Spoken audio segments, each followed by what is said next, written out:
ಮಾಡಿದ್ದೀರಾ. ಜೊತೆಗೆ ಇವತ್ತಿನ OTT ಪರಿಸ್ಥಿತಿಯ ಬಗ್ಗೆ ಏನು ಹೇಳ್ತೀರಾ ಅಂತ? ಇಲ್ಲ, ಅವ್ರು ಹೇಳಿದ್ದು ಸತ್ಯ ಇದೆ, ಅದರಲ್ಲಿ ತಪ್ಪೇನಿಲ್ಲ. ಬಟ್ ನಮ್ಮ ಜೀವನದ ಒಂದು ಸತ್ಯ ಇದೆಯಲ್ಲ, ಅದೇನಂತಂದರೆ ಇವಾಗ ಒಂದು ಮಾರ್ಕೆಟಲ್ಲಿ ಇರಬೇಕು ಅಂದಾಗ ನಾವು ಯಾವ ಥರ ಸಿನಿಮಾ ಮಾಡಬೇಕು, ಹೇಗೆ ಮಾಡ್ಕೊಂಬರ್ಬೇಕು, ಮಾರ್ಕೆಟಲ್ಲಿ ಚಾನಲಲ್ಲಿ ಇರಬೇಕು ಅಂದರೆ ನಾವು ಎಷ್ಟು ಒಂದು ಯಾವ ಮೊತ್ತದಲ್ಲಿ, ಇವಾಗ ನಾವು ಸುಮ್ಮನೆ ಒಂದು ಹೀರೋ ಇದ್ದೀವಿ, ಮಾರ್ಕೆಟ್ ಇದೆ, ನಮ್ಮ ಪ್ರೊಡ್ಯೂಸರ್ ಹತ್ರ ದುಡ್ಡಿದೆ ಅಂದ್ಕೊಂಡು ಉಚ್ಚಾಪಟ್ಟೆ ಖರ್ಚು ಮಾಡೋಕ್ಕಾಗಲ್ಲ.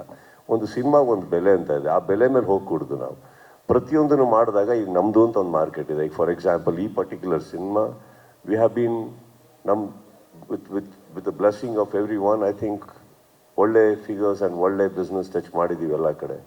C that is what I saying. ಅವ್ರು ಹೇಳಿದ್ದು ತಪ್ಪಲ್ಲಮ್ಮ, because there industry is definitely suffering and ಅದು ಸರಿ ಹೋಗಬೇಕು ಅಂದರೆ I think it will come. ಇವತ್ತಿಗೂ ಚಿಕ್ಕ ಚಿಕ್ಕ ಸಿನಿಮಾಗಳು ನಮ್ಮ ಕರ್ನಾಟಕದಲ್ಲಿ ತುಂಬ ಚೆನ್ನಾಗಿ ಓಡಿದ್ದಾವೆ. A day will come. ಇವಾಗ ಒಂದು ಸ್ಮಾಲ್ ಫೇಸ್ ನಡೀತಾ ಇದೆ, will be back. Sudeep sir, ಇಲ್ಲಿ